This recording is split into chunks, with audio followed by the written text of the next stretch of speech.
So, ayan, may nag-comment. Sabi niya, nagkaroon daw bigla ng department store dahil sa mga gamit na pinamimili ko. Ayun nga guys, ang nakakatawa doon. Alam kasi nila na sa akin yung mga gamit na yun. Kung baga aming mag-asawa sa pamilya namin, yung mga laruan kayo na nat-nat, ganun. Alam nila na maayos and malinis talaga yung mga pinanininda namin doon. And yung mga foam-foam naman doon, mga bago pa na naalkabukan lang, kaya nadadamage, ganun. Pero guys, grabe, ang dami ko ng paninda na brand new. Sari-sari. Kanina sobrang daming bumili guys. Nagulat ako. Parang nga nagmukhang department store.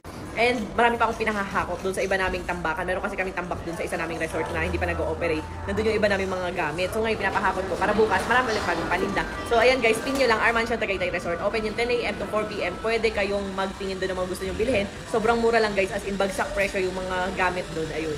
So, ayun, naloka nga ako kanina yung may nagtanong ng diaper. Ang sabi ko, 1K.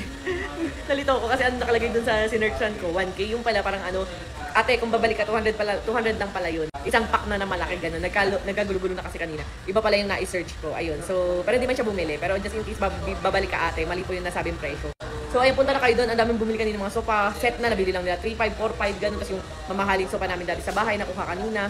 So, ayan guys, punta na kayo doon. 10 AM to 4 PM Monday to Sunday. Ang dami nating paninda doon everyday. Mga brand new and used items. And kung gusto niyo naman bumili ng mga gamit pang mga e-bike, ayan, ang dami nating paninda dito. Ayan o guys, ayan, murang-mura. Basta kami yung pinakamurang nagtitinda ng mga parts and accessories. And ito, binibenta rin namin. Mga Garo, ayan, mga e-bike na sobrang bibilis tumakbo. May mga ganyan din. So, punta na kayo dito and motorcycle parts and accessories.